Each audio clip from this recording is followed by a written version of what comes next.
Magandang araw po sa inyong lahat. Nandito na naman po ang inyong lingkod para magbahagi ng isang kwento. At ang kwento natin sa araw na ito ay tungkol sa kambal na sina Cain at Abel. Sila ang mga batang biniyayaan ng mutya ng tubig at apoy. Sa murang edad, kinailangan nilang harapin ang mga nilalang na sumira sa kanilang pamilya. Minsang kabilugan ng buwan. Ano nga ba ang nangyari sa gabi ng kabilugan ng buwan? Sino o ano ang mga nilalang na umatake sa kanila? At bakit sila pinuntirya? Ano ang tunay na kapangyarihan ng mutya ng tubig at apoy? Sapat ba ang kanilang kakayahan para mailigtas ang kanilang mga mahal sa buhay? Ano kaya ang gagawin nila kapag nalaman nilang pwedeng mas lumakas sila kung isa na lang ang may hawak ng dalawang mutya? Pipiliin pa rin kaya nilang magtulungan o pipiliin nilang maglaban para sa kapangyarihan? Ngunit bago ang lahat mga idol, huwag po nating kalimutan mag-subscribe at i-hit ang notification bell sa aking YouTube channel na The Voice Addict at Apong Isaak para sa mas marami pang makapigil hiningang kwentong aswang at katatakutan mula sa mundo ng kababalaghan. Umpisahan na po natin ang kwento. Ano ba? Kahit kailan talaga bagal mo. Bilisan mo naman dyan. Paggabi na Mapapagalitan na naman tayo ni nanay eh. Ayang ka na naman eh. Nang aasar ka na naman. Bakit ba? Mabagal ka naman talaga. Ako na nga lang ulit. Akin na nga yung timba. Nakadalawang balik na ako eh. Ikaw isa pa lang. Lagi na lang akong lugi sa trabaho sa'yo. Eh bakit mo kasi binibilisan? Nagpapabibo ka lang naman kay tatay at nanay eh. Gusto mo, ikaw ang magaling palagi. Abat, hoy, at sabihin mo, tamad ka lang. Kaya ganyan ka. Sinasadya mong bagalan ng kilos mo. Eh kung tutuusin nga, kayang-kaya mo sana to eh. Kung ginamit mo yung kapangyarihan mo na kontrolin ng tubig, eh di sana, hindi tayo nagtatagal sa pag-iigib ng tubig. Ano? Gusto mong gamitin ko ang kapangyarihan ko? Sigurado ka? Gusto mo ulitin ko yung sinabi ko? Bakit? Bingi ka ba? Hindi. Pero kasi 'di ba? Kabilin-bili na ni nanay na wag nating gagamitin ang kakayahan natin sa mga ganito. Ayaw nila na may makakita sa ating ibang tao. Sige na, gamitin mo na. Wala naman tao, wala makakakita. Utusan mo na yung tubig na kusang punuin ng timba. Eh di gamitin. Sinabi mo eh. Dahan-dahang itinaas ni Cain ang kanyang dalawang kamay sa ere. Nakapikit siya. Maya-maya ay may marahang ugong na nanggaling sa ilalim ng balon. Unti-unti ang tubig mula sa loob nito ay nagsimulang tumaas. Parang may humahatak na hindi nakikitang puwersa. Paikot ang galaw, paakyat. Yan! Yan, ganyan nga! Kung kanino pag ginawa yan, di sana hindi na tayo napagod. Kanina pa sana tayo tapos. Ikaw kasi. Lalong tumaas ang tubig hanggang sa ito ay lumagpas na sa bungad ng balon. Ngunit imbis sa mga timba ito dumiretso, buong lakas na sumaboy ito kay Abel. Kaya naman, buong katawan ng bata ay nabasa. Tuloy-tuloy ang pagbuhos ng tubig sa kanya. Ano ba? Cain! Ano bang ginagawa mo?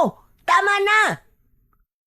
Dahil sa pagkabasa ng lupa, naging maputik ito at naging madulas.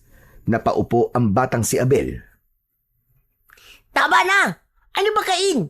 Baka malunod ako, tama na! Itinigil na ni Cain ang kanyang ginagawa.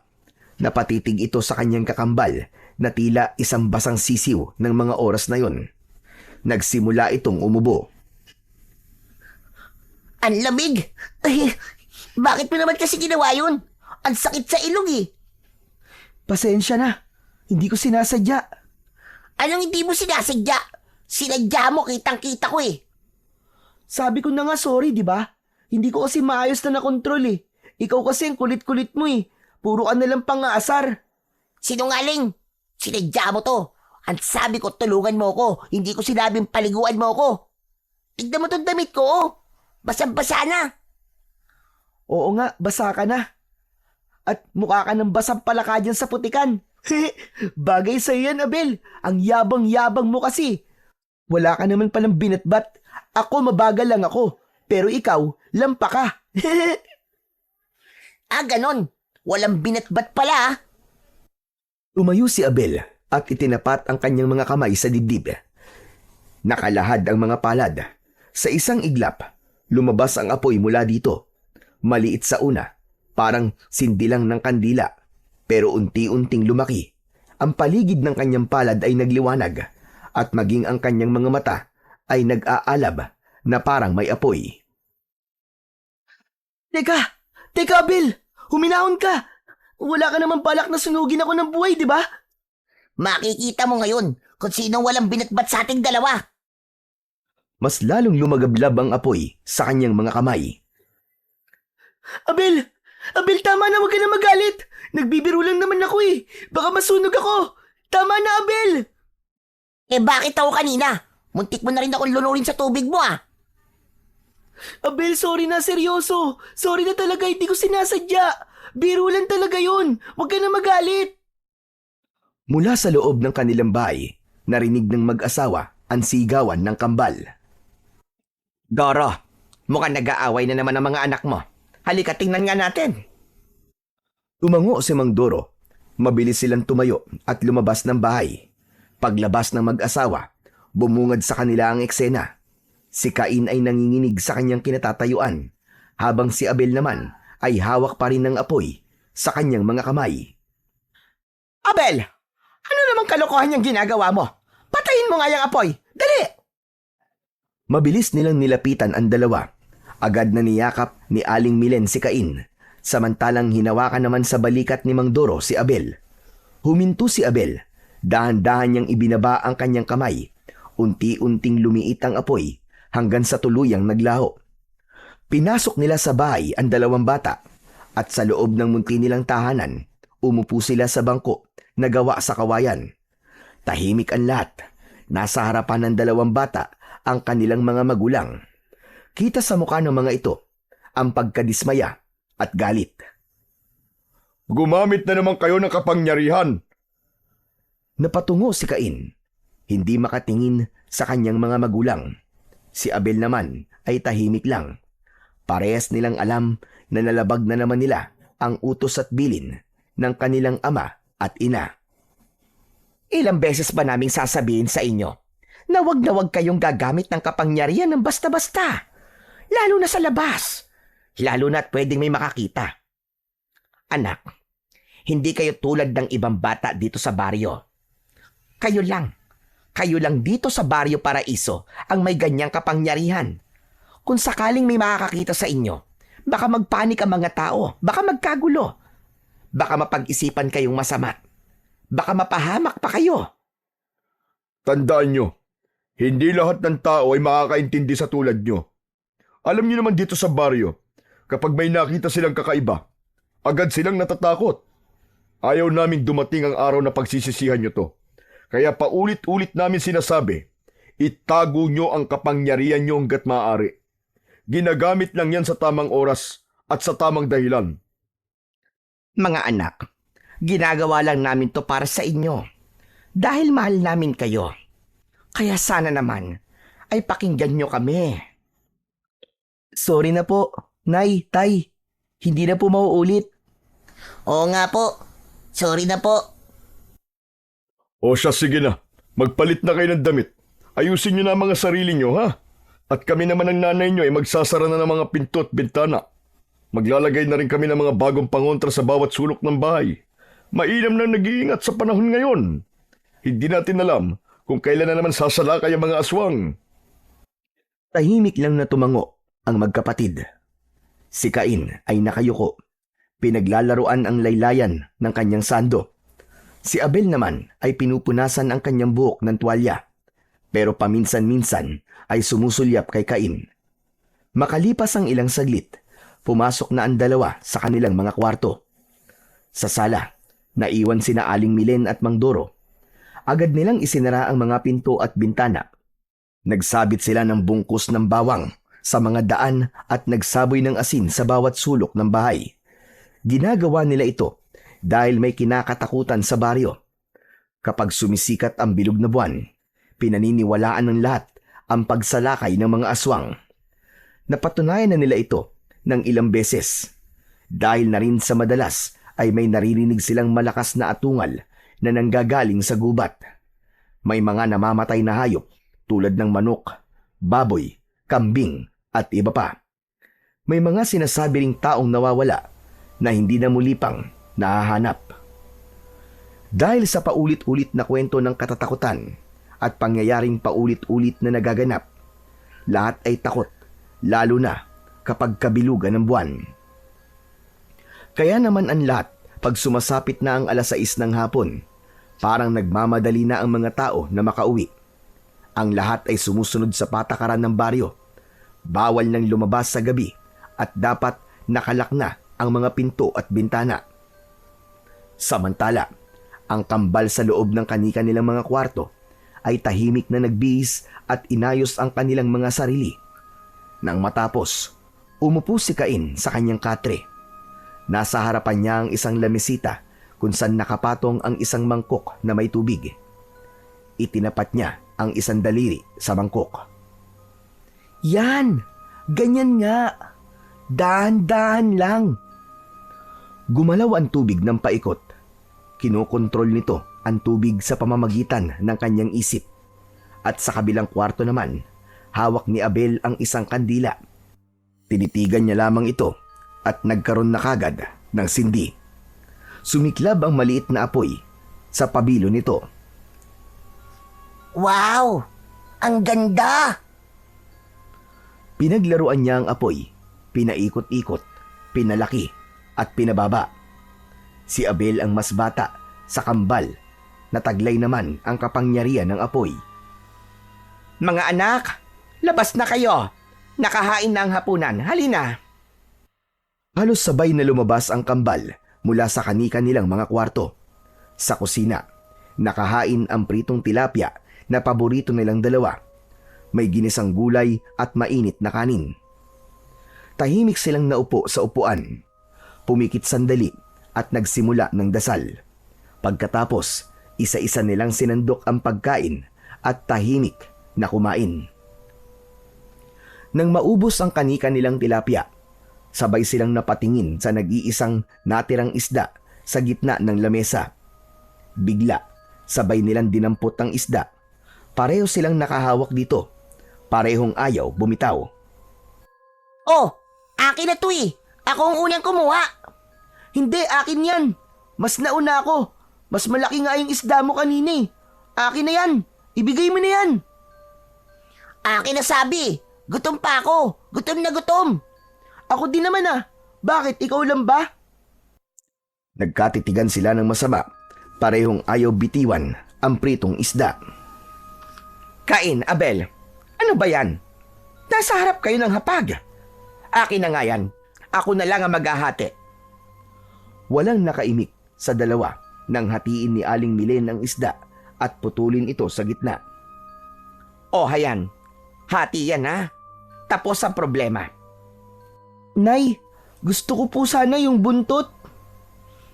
Hindi, akin yung buntot. Mas maraming laman yun eh, kesa dyan sa ulo. Kanina ka pa. Ako naman ang naunang anak eh. Ako mauunang mamili. Tumigil na nga kayong dalawa.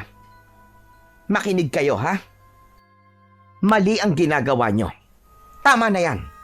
Hindi kayo dapat palagi nagpapataasan ng ihi. Magkapatid kayo. Kambal pa. Hindi dapat ganyan. Huwag niyong sanayin na palagi kayo nag-aaway, maski sa maliit na bagay lamang. Tama ang nanay niyo, mga anak. Dapat kayo'y nagmamahalan. Kayo ang nakakaintindi sa isa't isa. Dahil darating ang araw kapag wala na kami ng nanay niyo, kailangan kayong dalawa magkakampi. Kayo na lang ang meron sa isa't isa. Tahimik ang kambal. Kapwa na payuko. Hindi palagi nakukuha ang gusto, mga anak. Minsan, kailangan matutong magbigay. Huwag kayong masanay sa palaging may agawan. Masanay kayo dapat na may unawaan. Sorry po, Tay. O sige na, kumain na kayo. Ang babaw ng pinag-aawayan nyo. Buntot lang ng isda. Oh, heto yung parte ko. Sa'yo na, Abel. Kain, kunin mo na yung nasa mesa. At akin na lang yung ulo. Ipinagpatuloy nila ang kanilang pagkain ng tahimik. Maya-maya, may narinig si Mang Doro na kakaiba. Bigla siyang napatigil, tumahimik at napalingon sa may pinto. Tahimik. Wala mo na magsasalita. May naririnig ako. Tumigil sa pagsubo ang mag-iina. Nakakunot ang noo ni Aling Milen habang nakatingin sa kanyang asawa. Walang kumibo. Dahan-dahan nilang ibinaba ang kanilang mga kutsara sa tabi ng pinggan. Napakagatlabi naman si Abel habang mahigpit na nakakapit sa duster ng ina. Dahan-dahang tumayo si Cain at naglakad papalapit sa bintana para sana sumilip. Pero bago pa man siya makarating doon, maigpit siyang hinawakan sa braso ni Mang Doro. Wag! Wag kang lalapit. Hindi natin alam kung anong meron sa labas. Si Aling Milen ay dahan-dahang tumayo. Kinuha ang bote ng asin at nagsimulang iwisik ito sa paligid ng pinto at ng mga bintana. Panginoon, ilayo niyo po kami sa panganib. Bantayan niyo po ang aming tahanan. Pagkaraan ng ilang segundo, isang malakas na atungal ang dumagundong mula sa labas. Napahawak si Aling Milen sa kanyang dibdib. Toro! Mga aswang! Matapos ang malakas na pagsigaw ni Aling Milen, sumunod na narinig nila ay ang malalakas at mabibigat na mga yabag. Parang may dambuhalang nilalang na tumatakbo sa labas ng kanilang bahay. Yumayanig ang saig sa bawat takbang. Cain! Abel! Sa loob kayo! Bilis! Mabilis na inalis ni Mandoro ang upuang kawayan. Inalis niya ang tila carpet na nakatakip sa saig at tumambad doon ang isang butas na sakto para sa 2 bata. Diyan kayo magtago. Kahit na anong mangyari, wag na wag kayong lalabas at wag kayong mag-iingay. Naiintindihan niyo ba? Opo, Tay. Bago pumasok sa butas ang 2 bata, inabot muna sila ni Aling Milen at mahigpit na niyakap. Mahal na mahal namin kayo mga anak, ha? Kung may mangyari man, puntahan niyo ang lolo niyo. Hindi kayo nun pababayaan. Nay, bakit po kayo nagsasalita ng ganyan? Ano po bang mangyayari? Tama na. Huwag na kayo maingay, baka marinig pa nila kayo. Basta't sundin niyo na lamang ang mga bilin namin. Huwag kayong mag-iingay. Sige na mga anak. Nay, mahal na mahal din po namin kayo. Tumango si Aling Milen. Pagkatapos nun, pumasok na sa loob ang kambal. Agad namang isinara ni Mang Doro ang taguan. Maingat na ibinalik nito ang karpet at inayos ang upuan sa ibabaw. Walang makikitang palatandaan na may taguan doon. Magkayakap ang kambal. Madilim, mainit at malakas ang kanilang paghinga dahil sa kaba. Anong gagawin natin, Cain? Sundin na lang natin sila. Hintayin natin matapos to kasi baka pagalitan tayo kapag sinuway natin ang utos nila. Baka... Natigilan si Cain nang may marinig na malakas na kalabog sa bubong. Napahigpit ang hawak nila sa isa't isa. Kasunod nito ay ang mga sigawan, kalabog ulit at tunog ng mga kasangkapang nababasag. Tumagal ito ng ilang minuto. Parang may labanang nangyayari. Ilang sandali pa ang lumipas, biglang tumahimik ang paligid. Wala nang ingay. Tapos na ba? Tignan natin, Abel. Dahan-dahang iniangat ni Cain ang takip, sabay sumilip. Ano? Anong nakikita mo? Makalat, Abel. Ang daming nasira. Sila nanay at tatay, nasaan? Wala eh. Hindi ko sila nakikita. Dahan-dahang tumayo si Abel. Iniangat din ang takip para sumilip. Nalungkot siya sa kanyang nakita. Muli siyang napaupo at umiyak. Huwag ka nang umiyak. Huwag ka nang maingay. Sundin natin sila, nanay. Kahit na anong mangyari, walang lalabas dito. Muli silang tumahimik. Magkayakap ang kambal. Hindi na nila alam kung anong oras na. Lumipas pa ang ilang oras dahil sa pagod at kaba, nakatulog ang kambal. Kinabukasan, narinig nilang dalawa ang pagtilaok ng manok. Hudyat na mag-uumaga na. Dahan-dahang bumukas ang mga mata ni Cain. Ganon din si Abel. Pareho silang nanatiling tahimik at nakikinig sa paligid. May maraang yabag sa labas ng bahay. Tapos ay narinig nila itong sumigaw. Diyos ko! Ano nangyari dito? Doro! Milen! Nasaan kayo? Doro! Mga apo! Mga apo! Cain! Abel! Nagkatinginan ang kambal. Mabilis nilang nakilala ang boses. Ito ang kanilang Lolo Arman, ama ni Mang Doro. Si Lolo yun ah. Oo, siya nga. Lolo! Lolo, nandito kami! Lolo! Muli nilang inangat ang takip ng taguan. Nang marinig ni Lolo Arman ang tinig ng mga apo, agad itong pumasok ng bahay. Dahil wasak ang pinto, hindi na siya nahirapan. Nakita niya kagad ang dalawa na nakalitaw ang ulo sa ilalim ng upuang kawayan. Anong ginagawa niyo dyan sa ilalim? Nasaan ang mga magulang niyo? Ano nangyari dito? Lo, patulong po muna kaming makalabas. Agad na inalis ni Lolo Arman ang upuan at sa katuluyang inilihis ang karpet sa taguan ng kambal. Tinulungan niya ang mga itong makaahon. Daan-daan lang. Sige, lumabas na kayo mga apo. Nang makalabas ang dalawang bata, agad nilang niyakap ang matandang lalaki. Parehas silang napaiyak. Lolo, nasan po sila nanay at tatay? Hindi ko alam mga apo. Ano ba kasi nangyari dito? Bakit wasak ang bahay niyo? May sumalakay po dito kagabi, Lo. Sabi po ni nanay mga aswang daw po yun.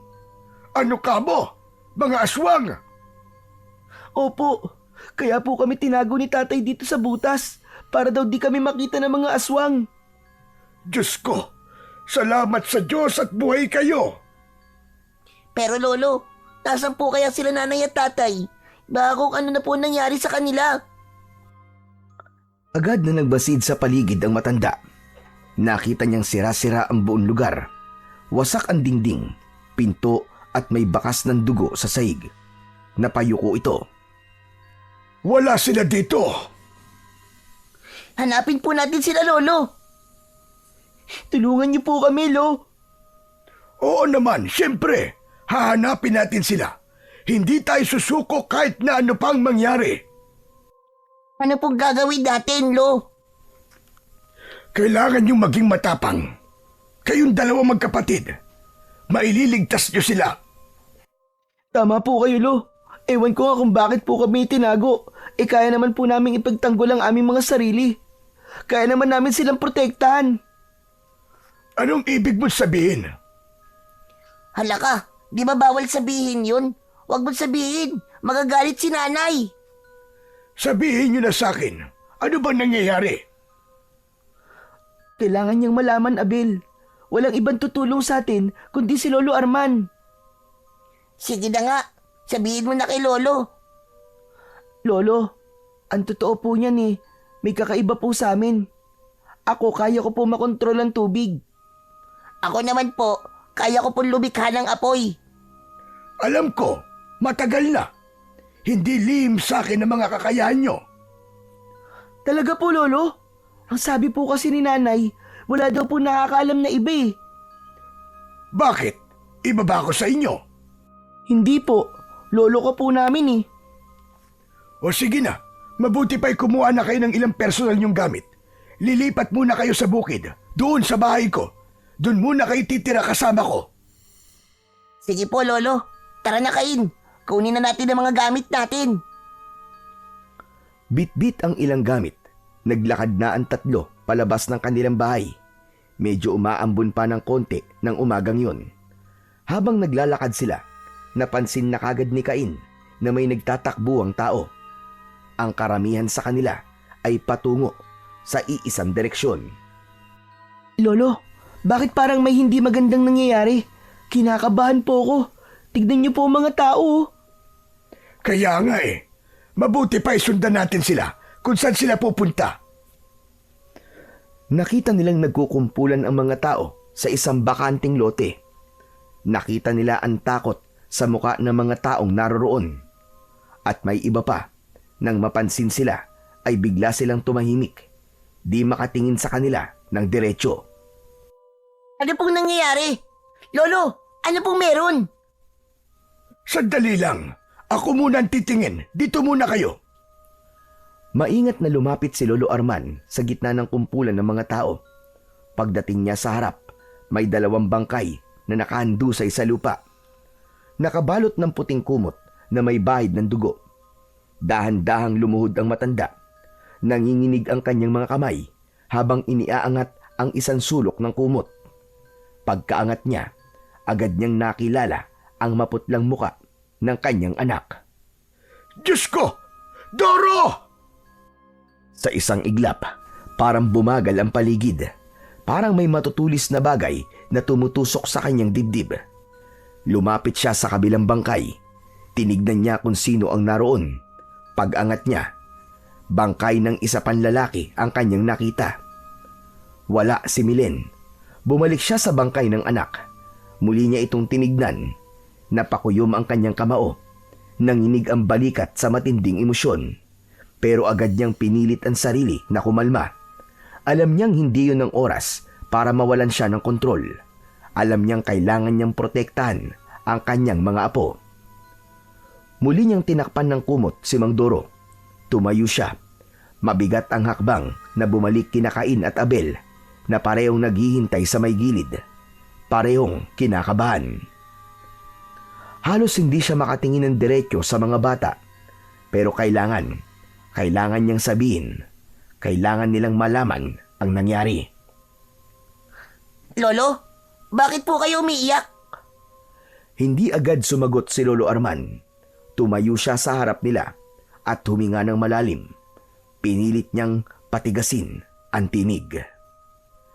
Mga apo, si Tatay Doro nyo, wala na siya. Teka po, ano pong ibig niyo sabihin, Lolo, na wala na siya? Wala na siya. Patay na ang tatay ninyo. Sa narinig, biglang tumakbo si Cain. Sumingit siya sa mga tao hanggang sa makarating sa harap kung saan naroon nakalagak ang 2 bangkay. Tatay! Mabilis siyang tumakbo papalapit. Hindi na siya napigilan ng mga taong naroon. Tinanggal niya ang kumot. Tumambad sa kanya ang muka ng kanyang ama. Wala ng buhay. Maputla, malamig at may dugo sa gilid ng labi. Tatay! Napatakbo si Abel sa tabi niya nang makita rin ang muka ng ama. Napaluhod ito. Hindi! Hindi totoo to! Tay! Tay, gising na po! Gumising po kayo, Tay! Gumising po kayo dyan! Pinagsusuntok ni Abel ang lupa. Samantalang si Cain ay hinawakan ang malamig na kamay ng ama. Nanginginig ang kanyang mga daliri at tuloy-tuloy ang pagtulo ng kanyang mga luha hanggang sa niyakap na niya ang bangkay. Tay, hindi pwedeng ganito. Hindi niyo po kami pwedeng iwan, Tay. Wag po. Sinong gumawa nito, Lolo? Yung mga aswang ba na yun ang pumatay kay Tatay? Hindi pa natin alam. Pero sisiguraduhin kong malalaman natin ang totoo, mga apo. Dapat lang. Kailangan managot ang pumatay kay Tatay. Susunugin ko sila talaga ng buhay. Mabilis na niyakap ni Lolo Arman si Abel. Naramdaman niya ang mabilis na pag-init ng katawan nito. Natakot ang matanda na baka mawalan ito ng kontrol. Alam niyang sa 2 kambal, si Abel ay mas mapusok at madaling uminit ang ulo. Mabilis itong magalit. Natakot ang matanda na baka hindi nito makontrol ang sarili at mabunyag sa lahat ang kanilang sikreto. Ayaw din ng matanda na may madamay silang mga inosenteng tao. Apo, tama na yan. Huwag mong hayaang lamunin ka ng galit. Tama na. Mas hinigpitan pa ng matanda ang pagkakayakap niya sa kanyang apo. Huminahon ka, Apo. Hindi ito ang tamang oras para ipakita ang totoo niyong sarili. Maraming mga mata ang nakatingin. Baka matakot sila sa inyo. Napaluwa si Abel. Napasubsob ito sa dibdib ng matanda. Ang mga tao naman sa paligid, bagamat hindi nagsasalita, ay halatang naaawa sa sinapit ng kambal. Samantala, pasimpleng binulungan sila ng kanilang lolo. Mga apo, mabuti pa umuwi na muna tayo sa bahay. Hindi kayo ligtas dito. Ako na ang bahala sa lahat ng kailangang ayusin para sa inyong ama. Ako na mag-aasikaso. Sige po, Lolo. Pero nasan po si nanay? Wala po siya rito. Nasan siya? Hahanapin natin ang nanay nyo. Huwag kayo mag-alala. Hindi tayo titigil hanggat hindi natin siya nakikita. Tara na! Tumayo si Cain at Abel. Ngunit bago lisanin ang lugar, muling nilingon ni Cain ang bangkay ng kanyang ama. Bumulong ito sa kanyang isip. Ipinapangako ko, Tay. Hahanapin po namin si nanay at gaganti tayo. Ipaghihiganti namin ang pagkamatay niyo. Tahimik silang naglakad patungo sa bukid kung saan naroon ang bahay ni Lolo Arman. Pagdating doon, agad na inihanda ng matanda ang isang bakanting silid. Dito na muna kayo. Matulog kayo para makapagpahinga. Mamaya kumain kayo. Magluluto ko bago umalis. Babalik ako sa baryo para asikasuhin ang bangkay ng tatay nyo. Para maiuwi na siya dito. Ano pong plano, Lolo? Huwag na nating patatagalin ang lamay. Bukas na bukas din ay ililibing na natin ang tatay nyo. Bakit po ang bilis? Biktima ng aswang ang tatay nyo. Dahil doon, mas mabilis ang pagkabulok ng katawan niya. Tsak na di yun kakayanin ng gamot. Tsaka marami pa tayong dapat na gawin. Hahanapin pa natin ang nanay nyo. Si nanay. Buhay pa po kaya siya, Lo? Hindi tayo pwedeng mawalan ng pag-asa, Abel. Hanggat hindi natin nakikita ang katawan niya, hanggat walang patunay, may posibilidad na buhay pa siya. Kaya kailangan nating magmadali. Sang-ayon po ako, Lolo, sa plano po ninyo. O sige na, magpahinga na kayo. Magluluto lang ako. Sige po, Lo. Tahimik na pumasok sa loob ang kambal. Wala ni isa sa kanila ang nagsalita pa. Pareho silang pagod na sa emosyon at lungkot na naranasan nila mula pa ng gabi hanggang sa matagpuan nilang patay ang kanilang ama. Tahimik silang nahiga sa banig. Si Cain ay tumalikod.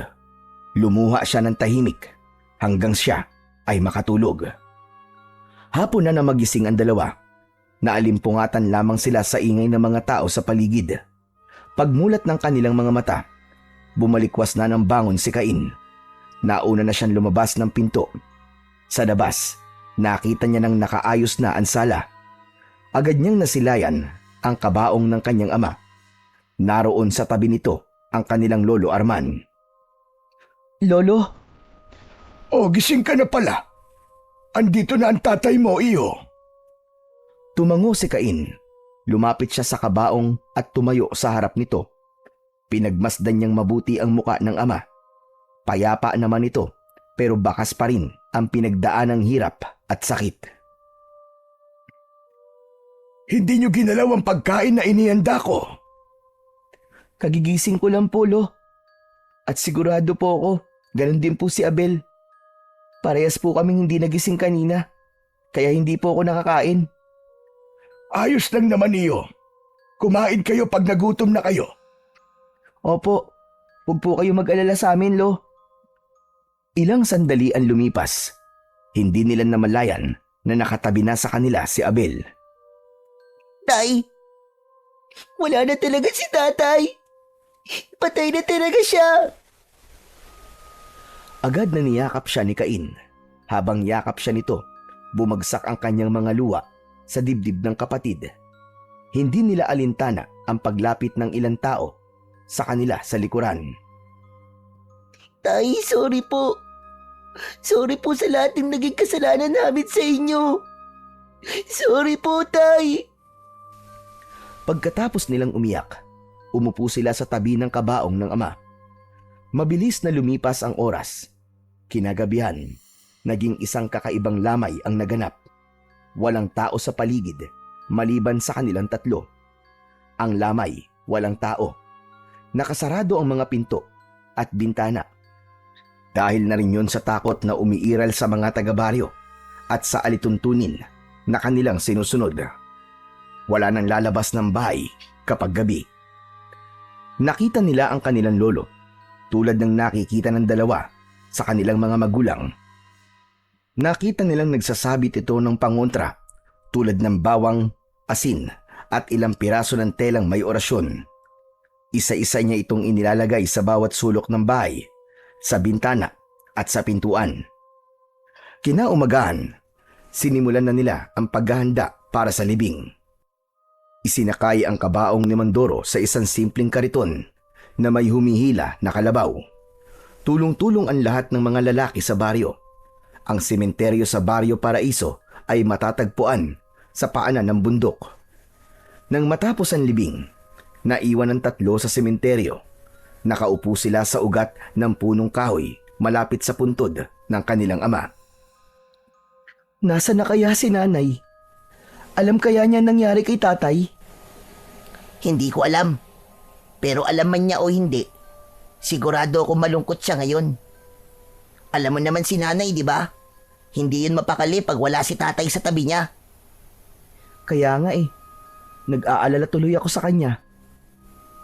Ipangako natin sa isa't isa, Cain, na ipaghihiganti natin si tatay. At hahanapin natin si nanay. Hindi tayo titigil hanggat hindi to nangyayari. Babalikan natin silang lahat. Silang lahat na may kagagawa dito. Huwag niyo na munang isipin sa ngayon na magiganti, mga apo. Ang kailangan nyo maging matatag, lalo na ngayon. Tumango ang kambal, sang-ayon sila sa sinabi ng kanilang lolo. Makalipas ang ilang araw, pagkatapos ng libing, nanatili si Cain at Abel sa bahay ng kanilang lolo Arman sa bukid. Simple lang ang buhay nila doon. Ang bahay ng matanda ay gawa sa kahoy at pawid. Walang kuryente at ang ilaw nila tuwing gabi ay mula sa gasera at kandila. Tuwing umaga naman, tumutulong sila sa mga gawain sa paligid. Nag-iigib ng tubig sa poso, nagpapakain ng mga manok at kambing, at minsan tumutulong sa pagtatanim ng gulay. Pinilit nilang mabuhay ng normal, ayon na din sa payo ng kanilang lolo. Sa tuwing nagtatanong sila kung ano ang plano o kung kailan hahanapin ng kanilang ina, palaging sinasabi ng matanda na merong tamang panahon para doon. Wala silang magagawa kundi ang maghintay. Hanggang isang araw, dumating si Lolo Arman na humahangos. Halos mabitiwan ito ang hawak na mga gulay. Basa ng pawis ang kanyang noo at malalim ang kanyang paghinga. Cain! Abel, mga apo! Tara sa sala! Madali kayo! Nagulat ang magkapatid. Nagkatinginan sila bago mabilis na tumakbo papunta sa sala. Alam ko na kung sino kumuha sa nanay nyo. At alam ko na rin kung saan sila dinala. Totoo po, Lolo? Saan po?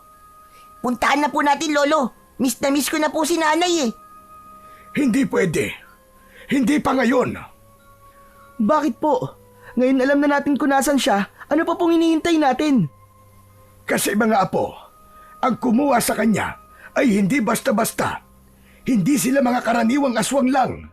Sila ay mga miyembro ng isang kulto. Mga halimaw na pinagsasama-sama nila ang kanilang mga lakas. Bakit? Ano pong kinakatakot nyo sa kanila, Lo? Kaya nga po, Lo. Matagal na po talaga kami nagtataka. Bakit parang ayaw nyo kaming palabanin sa mga aswang na yan? Kung hindi sana kami tinago ni nanay at tatay nun, baka hindi pa nangyari to.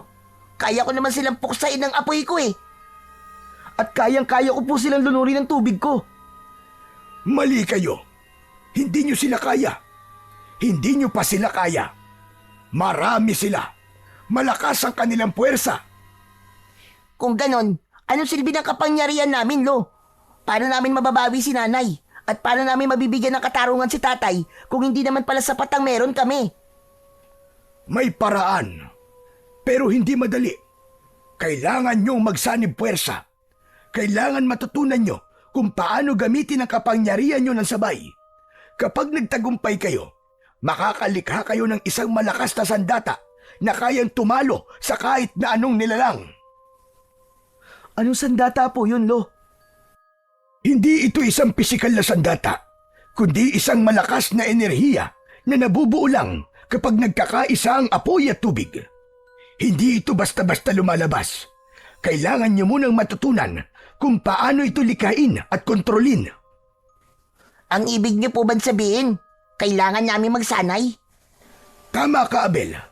Kailangan nyo magsanay. Pero bakit ngayon niyo lang po sinasabi to sa amin? Hindi sana nung mailibing po si tatay nagsimula na po tayo. Sayang po yung naaksaya nating oras. Walang naaksayang oras, Apo. Dahil hindi ko pa naman alam noon kung sino ang kakalabanin natin. Ngayon ko lang nalaman. Kaya ngayon ko lang nasabi kung ano ang pwede nating gawin. Sino po ba talaga yung kalaban natin, Lo? Sila ay tinatawag na mga Sangres El Negro. Isang grupo ng mga aswang na pinagsama-sama ang iba't ibang anyo ng kadiliman. Ano po? Sangres El Negro? Ano pong ibig sabihin nun, Lo? Dugong itim. Yun ang ibig sabihin ng pangalan ng kanilang grupo. May tinatawag silang pinuno. Siya ang pinakamalakas at pinakababangis sa kanila. Ano pong itsura nila, Lolo Arman? Iba-iba. Ang mga miyembro nila ay mula sa iba't ibang angkan at uri ng aswang. May lipak, mga aswang na sobrang bilis at walang balat sa katawan. May sumang, aswang na lumilipad tuwing gabi at sumisipsip ng dugo habang natutulog ang mga tao. May ugad, mga aswang na nakatira sa ilalim ng lupa at umaakyat tuwing gabi para manghila ng kaluluwa. Lahat po ba sila? Nasa isang grupo lang, Lo? Tama ka, Abel. Lahat sila sumusunod sa isang utos ng kanilang pinuno at ang layunin nila ay kunin ang lahat ng may mutya sa katawan. May mutya sa katawan? Ibig sabihin, si nanay at tatay may mutya. Hindi, Abel. Wala silang ganun na po. Ang talagang sadya nilang kunin ay kayo dahil alam nilang may kapangyarihan kayo. Pero bakit? Paano po nilang nalaman yun? Kapag ginagamit nyo ang inyong kapangyarihan, naglalabas yun ng enerhiya at malamang sa malamang ay may nakaramdam sa inyo. Pwede ring nakita nila mismo na ginamit nyo to. Kaya hindi aksidente ang pagsalakay nila sa bahay nyo. Planado na talaga yun. Kasalanan mo to, Abel eh. Kung di mo sana ako inasar nun, hindi ko sana ginamit yung kapangyarihan ko. Bakit ako sisisihin mo, Cain? Ginusto ko ba yung ganito? Sa palagay mo, gusto ko yung nangyayari. May sarili ka naman desisyon ah. Kung ayaw mo, ayaw mo. Wala makakapilit sa'yo. Kaya yung paggamit mo sa kapangyarihan ng tubig nun, ginusto mo din yun. Tama na, tama na. Hindi makakatulong ang pag-aaway niyong dalawa. Hindi na nagsalita ang kambal. Napatango na lamang si Abel, sabay sulyap sa kanyang kakambal. Si Lolo Arman naglakad paikot, parang may malalim na iniisip. Ayoko kayong nakikitang nagkakaganyan. Kayo na lang ang natitirang pag-asa. Kung hindi kayo magtutulong ang dalawa, paano pa natin masasagip ang nanay niyo? Anong gusto niyo pong gawin namin, Lolo Arman? Tulad ng sinabi ko kanina, kailangan niyong magsanay na dalawa. Sige po, Lo. Gagawin po namin ng lahat para kay tatay. At para kay nanay. Mabuti. Simula bukas, maaga tayong gigising. Magsisimula na kayo sa inyong pagsasanay. Lumapit si Lolo Arman sa dalawa at marahan niyang pinatong ang kamay sa balikat ng magkapatid. Akong bahala sa inyo. Alam ko kung ano ang gagawin. Madaling araw pa lang ay ginising na ni Lolo Arman ang kambal. Gumising na kayo. Tara na, maglalakad pa tayo. Saan po tayo pupunta, Lo? Di ba't sinabi ko na, magsasanay kayo ngayon? May alam akong isang lugar. Sagradong pok, tahimik at ligtas doon. Walang ibang tao. Walang makakagambala sa atin. Mabilis na naghanda ang kambal. Nag-ayos na sila. Pinabitbit ni Lolo Arman ng isang bayong kay Cain at si Abel naman ay kumakain pa ng tinapay. Lumabas na sila ng bahay at nagsimulang tahakin ang daan papunta sa sagradong puok. Tinahak nila ang matarik na daan paakyat sa bundok. Tahimik ang paligid. Tanging yabag ng kanilang mga paa sa tuyong dahon ang maririnig. Lo, matagal pa po ba? Malapit na. Yung lugar na pupuntahan natin, dun ako sinanay ng aking ama. Talaga po, Lo? Bakit po pala kayo sinanay din? Katulad niyo po ba kami? May kapangyarihan din po ba kayo? Oo, katulad nyo rin ako. Dumadaloy sa ating mga ugat ang dugo ng mga ninuno nating mga antingero. Antingero? Yung mga gumagawa po ng agimat? Tama, pero hindi lang sila basta may agimat. Tagapangalaga rin sila ng sinaunang kaalaman ng mga mutya, orasyon at dasal na kayang magpagaling, magprotekta at minsan makipaglaban. Ibig sabihin, Lo, kaya namin gumawa ng agimat? Oo naman. Tignan niyo to. Dahan-dahang inilabas ni Lolo Arman mula sa ilalim ng kanyang damit ang isang kwintas. Nakalambitin sa itim na lubid ang isang itim at pulang bato, kasinlaki ng hinlalaki. Lolo, yan po ba ang agimat nyo? Tama ka, Abel. Ginawa ko to nung kasing edad nyo lang ako. Ito ang paborito kong agimat. Ayos po yan ah. Nakakabilib ka naman po, Lolo. Paano niyo po ginawa yan? Ginawa ko to mula sa pinagsama-samang sangkap na mula sa kalikasan. Gusto ko din po ng ganyan, Lolo. Gusto ko din gumawa ng ganyan. Hindi basta-basta ang paggawa ng mga ganito. Dapat buo ang loob mo. Dapat malinaw ang dahilan mo kung para saan ito gagamitin. Huwag kayong mag-alala. Kaya niyong gumawa ng ganito, pero hindi pa ngayon. May misyon pa tayong dapat natapusin. Opo, Lolo. Tama po kayo. Dapat unahin po natin ang pagsasanay para mailigtas na po natin si Nanay. Bago pa mahuli ang lahat. Sandali lang po, Lo. May hindi po ako naiintindihan eh. Sabi po nyo, parehas po tayong antingero. Kayo po may tanga na agimat. Pero hindi naman po namin nakikita ang kapangyarihan nyo. Pero kami, wala po kaming suot na ganyan. Pero may kapangyarihan po kami. Magandang tanong yang Cain. Ang dapat niyong maintindihan ang pagkakaiba. Ang isang tunay na antingero, hindi palaging nakikita ang kanyang kapangyarihan sa panlabas. Hindi ito palaging nasa anyo ng kwintas, pulseras o di naman kaya ay isang mutya. Teka, nalilito pa rin po ako eh. Hindi po ba ang agimat ang nagpapalakas po sa isang antingero? Oo, tama ka, Cain. Pero hindi ito ang pinagmumulan ng lahat. Minsan ang kapangyarihan ay nasa loob na, nasa paniniwala, nasa dugo. Kayo, ipinanganak kayong may taglay na likas na lakas. Bihira yun. Kadalasan, kailangan pang ipamana ang kapangyarihan sa pamamagitan ng orasyon at ritual. Pero kayo mismo ang naging sisidlan. Ano po? Sisidlan? Oo, yung mga katulad ko, kailangan pa ng mutya o agimat para magtaglay ng kapangyarihan. Pero kayong magkapatid, kayo ang mismong lalagyan, ang mismong katawan nyo, ang pinagpapahingahan ng elemento ng apoy at tubig. Kaya maski wala kayong suot na kwintas, may kapangyarihan na kayo. Nagpatuloy sa paglalakad ng tatlo hanggang sa lumipas ang ilang oras. Huminto si Lolo Arman sa harap ng isang malaking balete. Masukal at mataas ang damo sa paligid nito. Bahagyang iniangat ni Lolo Arman ang kamay at parang may binigkas na dasal. Maya-maya pa ay unti-unting nahawi ng kusa ang mga damo at ibang harang. Lumitaw ang isang napakagandang lugar. Nandito na tayo, mga apo! Natahimik ang kambal. Hindi sila makapaniwala sa kanilang nakikita. Sa tuktok ng bundok ay bumungad sa kanila ang isang lugar na napakaganda. at mistulang paraiso. Malawak ang tanawin, parang isang lihim na paraisong iniingatan ng kalikasan. Sa gitna ng lugar ay may isang malinaw na bukal. Mula rito ay dumadaloy ang tubig papunta sa isang makipot na sapa. Sa paligid ng bukal ay may mga batong kulay abo at puti. Ang mga bulaklak sa paligid ay hindi pangkaraniwan. May kulay bughaw, pilak at kahit kulay ginto.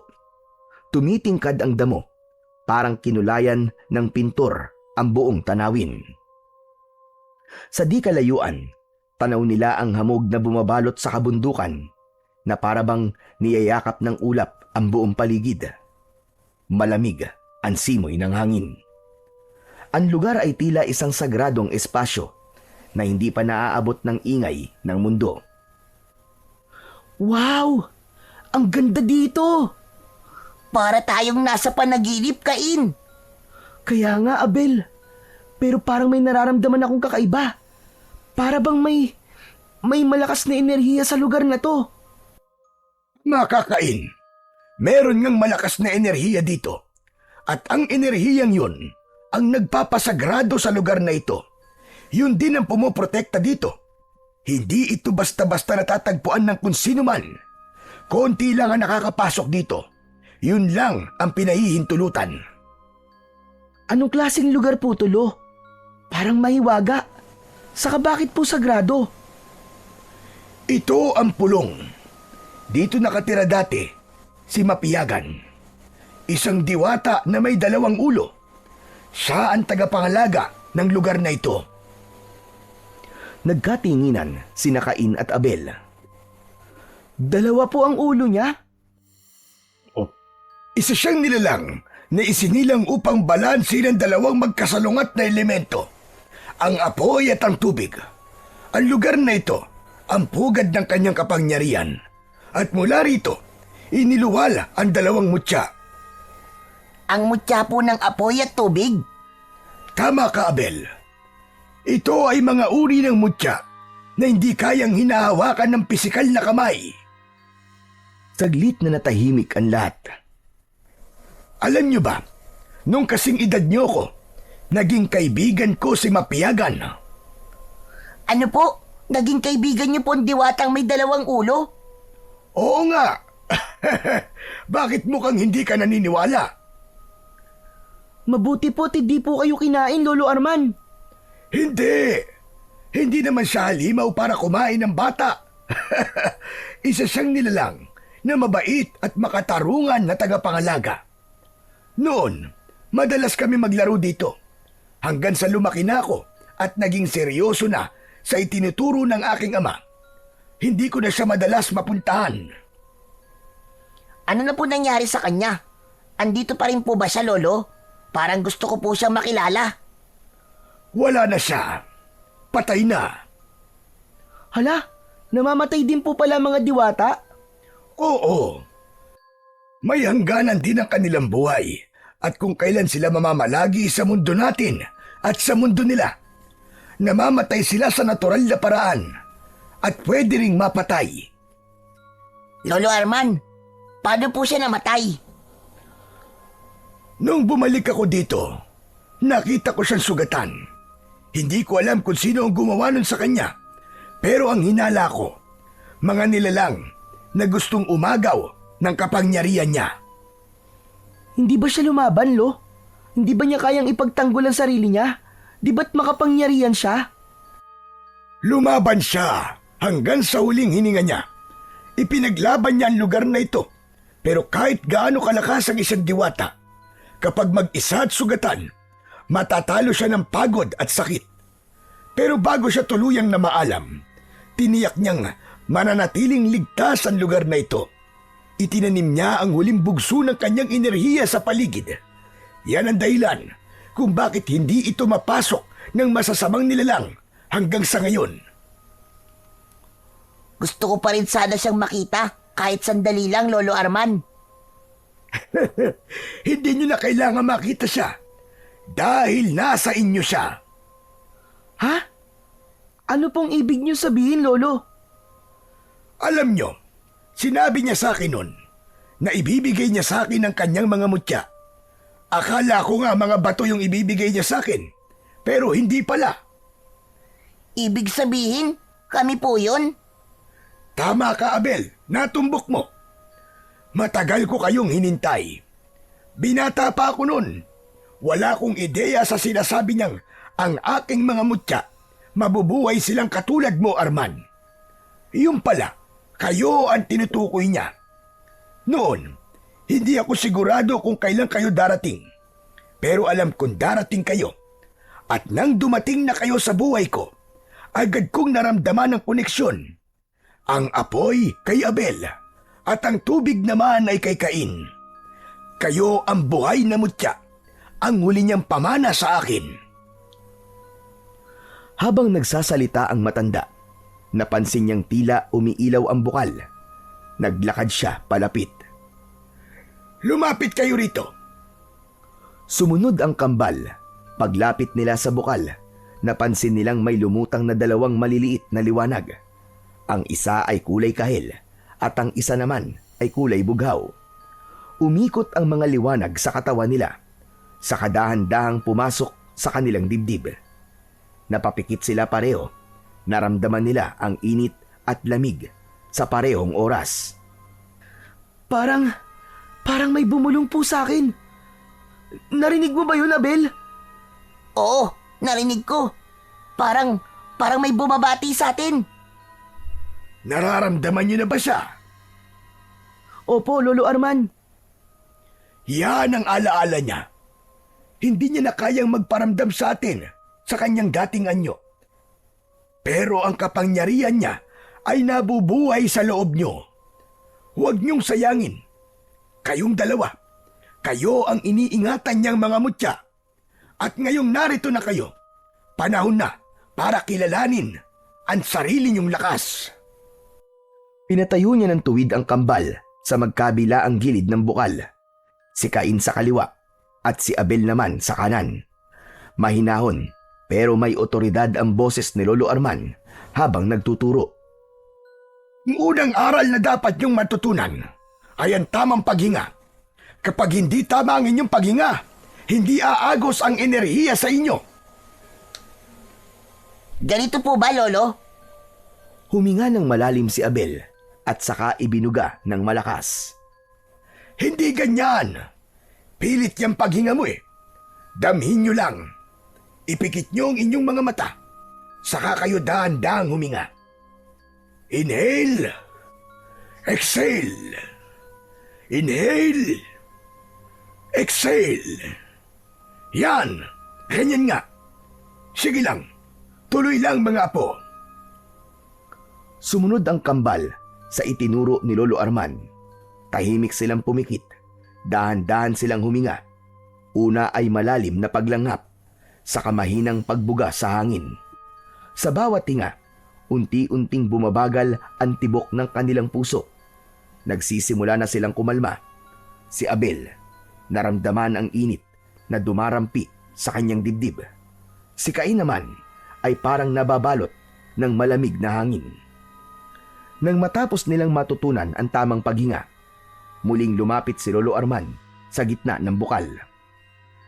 Ngayon naman, subukan niyong pakiramdaman ang paligid. Subukan niyong damhin ang inyong kapangyarihan. Tahimik na tumango ang kambal. Unang inunat ni Abel ang kanyang mga palad. Nakaramdam siya ng banayad na init mula sa kanyang dibdib, pababa sa kanyang mga braso. Maya-maya, mula sa kanyang palad ay unti-unting lumitaw ang maliit na apoy.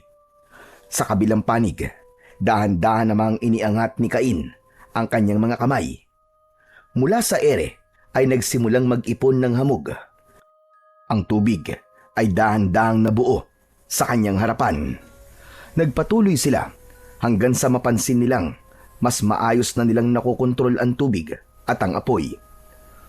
Ngunit makalipas ang ilang sandali, biglang nasobran si Abel. Biglang lumaki ang apoy sa kanyang kamay. Kumalat ito sa damuhan. Agad namang kumilos si Cain at sinabuyan ng tubig ang paligid bago pa tuluyang masunog ang buong lugar. Anong ginagawa mo, Abel? Bakit ganun?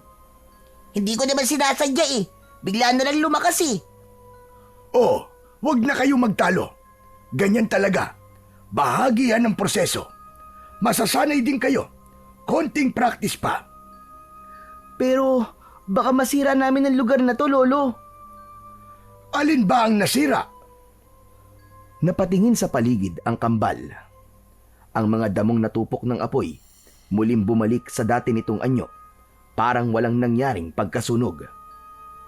Hala, ano pong nangyari? Bumalik lang sa dati. Hindi ba't sinabi ko na sa inyo, ang lugar na ito ay protektado ng kapangyarihan ni Mapiagan. Huwag na kayong magtaka sa mga hiwagang nakikita nyo dito. Grabe, ang astig. O sige na, ituloy nyo na yan. Ikaw naman, Cain. Muling nag-ipon ng tubig sa ere si Cain. Ngunit siya man ay nawalan ng kontrol. Ang tubig ay naging tila isang ipo-ipo. Kumawala ito sa kanyang kamay at lumusong sa tubig. Lumaki ng lumaki ito at papunta sa direksyon kung saan nakatayo si Abel. Cain, yung tubig! Baka matamaan ako! Nataranta si Cain. Gusto niyang pigilan pero nahirapan siya hanggang sa nawala na siya ng kontrol. Cain, huwag kang matakot. Ikalma mo lamang ang iyong sarili. Napalingon siya kay Lolo Arman. Huminga siya ng malalim. Muling itinaas ang kanyang mga kamay. Saka dahan-dahang ipinikit ang mga mata. Inhale. Exhale. Inhale. Exhale. Sa isip niya, inabot niya ang tubig. Ang malikot na ikot ay unti-unting bumagal. Hindi pa rin siya tumigil sa paghinga. Pilit niyang pinapanatiling kalmado ang kanyang loob. Ilang saglit pa, ang tubig na papunta kay Abel ay huminto ilang pulgada na lamang ang layo bago tumama sa katawan ng kapatid. Nagsimula itong tumaas at maya-maya ay bumalik sa dati nitong anyo. Naging malamig na hamog at biglang dumilat si Cain. Ang galing!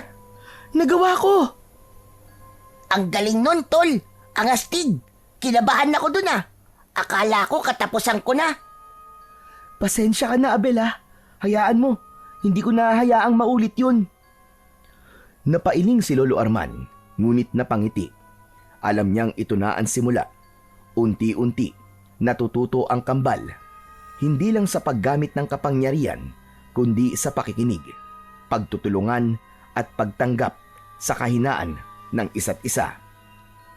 Nagpatuloy sila sa kanilang pag-iensayo. Ngayon naman, subukan ninyong pagsabayin ang kapangyarihan ninyo. Sabay nilang inilabas ang apoy at ang tubig. Sa hangin, nagtagpo ang dalawang magkasalungat na elemento, ngunit sa halip na magbanggaan, unti-unti itong naglaho.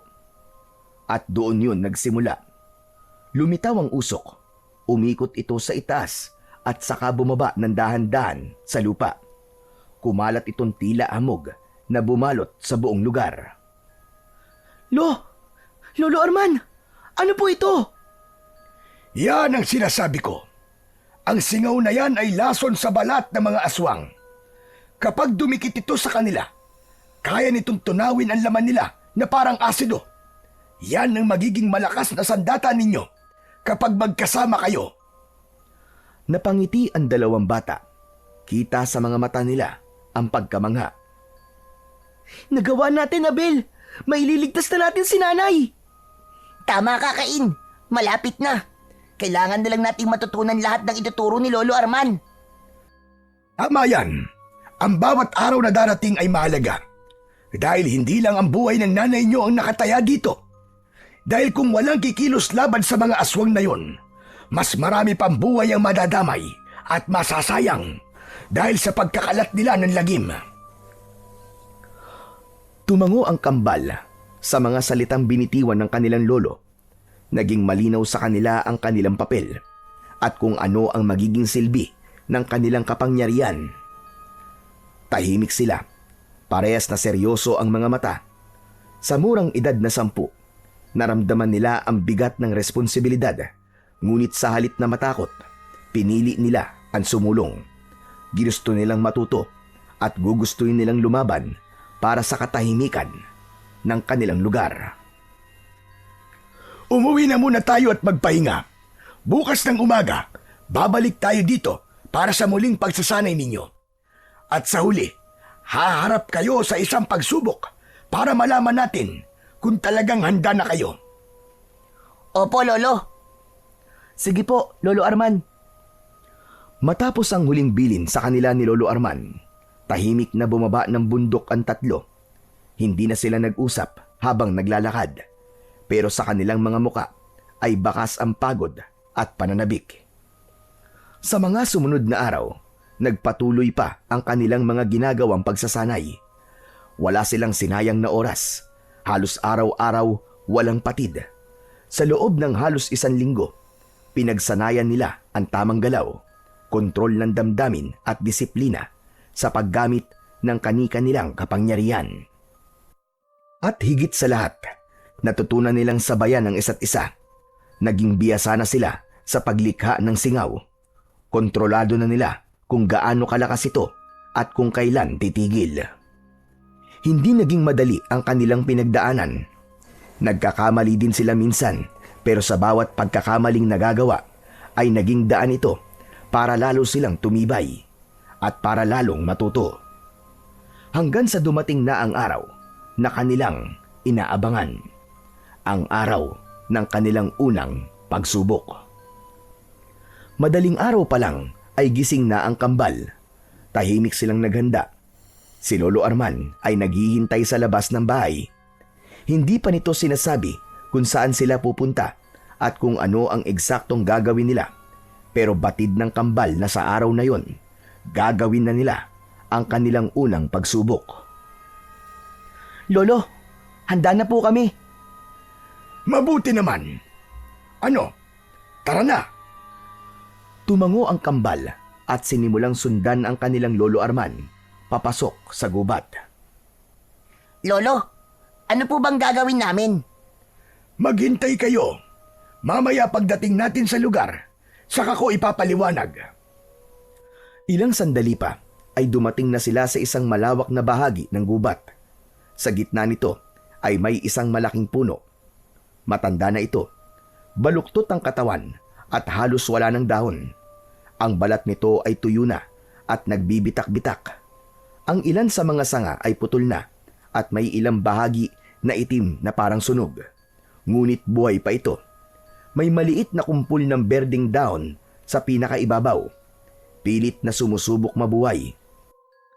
Sa ilalim nito ay makikita ang tuyong lupa na hindi nakakatanggap ng sapat na tubig. Ito ang unang pagsubok nyo. Ang punong ito ay matagal nang naghihingalo. Tignan nyo, kukonti na lamang ay tuluyan na itong mamamatay. Ano pong gagawin namin, Lolo? Kailangan ninyong mapanatiling buhay ang halamang ito sa loob ng 3 araw. Ikaw, Cain, ang magbibigay ng tubig sa mga ugat. At Abel, ikaw naman ang magbibigay ng init na kailangan nito. Pero kailangan niyong tiyakin na hindi sobrang init o sobrang tubig ang inyong maibigay. Kapag hindi balanse, kapag hindi niyo nakontrol, mas mabilis ang pagkamatay nito. At sa oras na namatay ito, hindi kayo papasa sa unang pagsubok. Gaano katagal po namin gagawin to, Lolo Arman? 3 araw. Kailangan niyong gawin ang lahat para mapangalagaan ang puno na ito. Nagsimula na silang umayos sa magkabilaang gilid ng puno. Dahan-dahan siyang huminga at pinadaloy ang kanyang enerhiya sa kanyang palad. Lumabas ang tubig. Bumaba ito sa lupa. Dahan-dahang tumulo sa mga tuyong ugat ng puno. Si Abel naman ay pumikit. Dahan-dahang huminga. Mula sa kanyang palad ay unti-unting sumingaw ang init. Hindi nakakapasong apoy, kundi isang banayad na enerhiya. Ramdam niya itong gumagapang sa kanyang mga ugat, dumadaloy sa kanyang mga braso, at pagkatapos ay lumalabas sa kanyang mga kamay. Ang init ay parang sikat ng araw tuwing umaga. Mainit pero hindi masakit sa balat. Hinawakan niya ang katawan ng puno. Pinadaloy niya ang enerhiya at tamang init para mabuhay ang puno. Yan!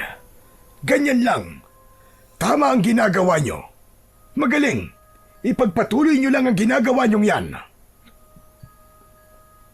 Makalipas ang ilang sandali, may ilang bahagi ng lupa ang tila gumalaw. Ang mga ugat ay nagsimulang sumipsip ng tubig. Ngunit nang muling lumakas ang init na mula kay Abel, biglang nagbitak ang isang bahagi ng kahoy at nasunog. Abel, hinay-hinay lang. Pasensya na, nasabik lang ako. Huwag nyong gamitin ang inyong emosyon o damdamin. Gamitin nyo ang inyong pandama. Damin nyo at pakinggan ang pangangailangan ng puno. Sige, ituloy nyo lang. Sige, isa pa. Subukan natin ulit. Muli silang pumwesto. Dahan-dahan nilang pinagsabay ang kanilang kapangyarihan. Huminga sila at ipinikit ang kanilang mga mata. Pinakiramdaman nila ang buhay sa paligid. Napangiti naman si Lolo Arman. Sa loob ng 3 araw, araw-araw silang bumabalik sa puno. Minsan nagkakamali pa rin sila. Minsan sobrang init. Minsan sobrang tubig.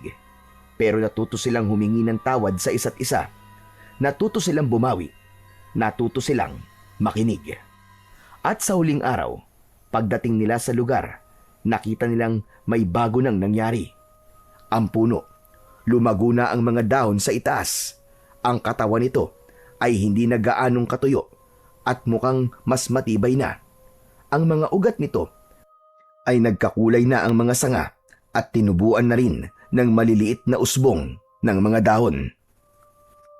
Tignan mo, Abel. Nabuhay na talaga ang puno.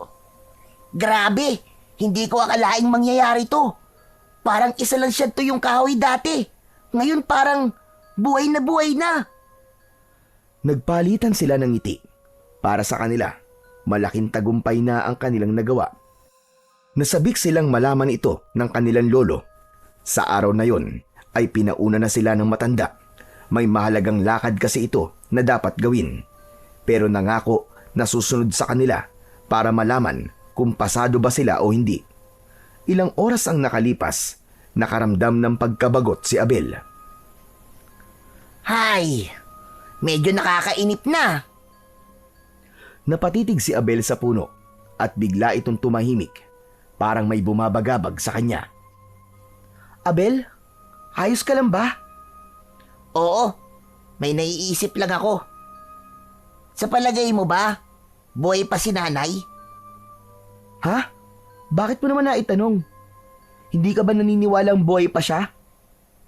Gusto ko maniwala, pero kasi ilang linggo na rin ang nakakaraan buwat nang huli natin siyang makita eh. Si tatay nakita kagad natin yung katawan niya. Eh paano kung sa ibang lugar pala itinapon ang bangkay ni nanay at saka... Tumigil ka nga. Buhay pa si nanay, hindi pa siya patay. Huwag ka magsasalita ng ganyan. Kaya nga tayo nagsasanay, di ba? Para iligtas siya. Oo nga, nagsasanay nga tayo. Pero wala namang kasiguraduhan kung ano ba talaga ang naging kalagayan ni nanay. Si Lolo, sinabi niya noon na alam niya kung nasan siya dinala. Pero ba't ganon? Hindi pa rin niya sinasabi sa atin kung saan. Ginawa na natin ang lahat. Siguro naman, napatunayan na natin na kaya natin. Ano pa bang kulang? Tahimik si Cain. Hindi siya sumagot kagad. Cain, paano kung tayong dalawa na lang ang maganap? Handa naman na tayo, di ba? Hindi pwede, Abel. Si Lolo ang nakakatanda sa atin. Siya ang nakakaalam na mabuti sa hindi. Kailangan sundin natin siya. Sundin? Di ba't nung gabi na kinuha nila si tatay at nanay? Sumunod tayo nun, di ba? Hindi tayo lumabas sa taguan. Hindi tayo nag-ingay, pero ano nangyari? Napahamak sila. Namatay si tatay. Anong pinagkaiba nun? Nagulat si Cain sa biglang pagputok ng damdamin ng kapatid. Hindi niya alam kung ano ang isasagot. Eh paano kung hindi tayo sumunod nun? Paano kung lumabas tayo? Tapos nilabanan natin yung mga aswang? Baka buhay pa si tatay ngayon. Hindi mo ba naiisip yon? Pwede. Baka nga. Pero, paano kung tama sila? si lolo, si tatay, si nanay. Paano kung lumabas tayo nun tapos hindi pala natin kaya? Tapos hindi lang si tatay yung nawala. Baka pati tayo, Abel. Baka pati tayong dalawa patay na rin. Kung ganun na nangyari, sino pa ang lalaban sa mga aswang? Sino pa ang magliligtas kay nanay at sa mga kababaryo natin? Di ba? O sige, sabihin nating tama ka. Pero kasi ngayon, may magagawa na tayo eh. Kaya na natin. Gusto ko nang kumilos. Gusto ko nang hanapin si nanay. Miss na miss ko na siya eh. Hindi ko na kayang maghintay pa. Matagal silang natahimik. Kapwa hindi makatingin sa isa't isa dahil sa magkasalungat na paniniwala. Ilang sandali pa, si Cain ang bumasag sa katahimikan. Sa totoo lang, naiintindihan kita, Abel eh. Parehas tayo ng gusto pero naisip ko na mas tamang wag tayong kumilos ng padalos-dalos. Huwag natin sayangin ang lahat ng pinaghirapan natin. Magtiwala lang tayo kay Lolo. Darating din ang tamang oras. Hindi sumagot si Abel. Nakayuko siya, nakapikit. Pinipigilan ang sarili na maiyak. Maya-maya pa ay dahan-dahan siyang tumayo at walang lingon likod na naglakad palayo. Oh, saan ka pupunta, Abel? Wala. Kailangan ko lang mapag-isa. Iiwan mo ako dito? Hindi pa tayo tapos, Abel. Hindi na tumingin si Abel. Diretso lang siya sa makitid na daan, patungo sa mas masukal na bahagi ng gubat. Pero hindi siya pinabayaan ni Cain.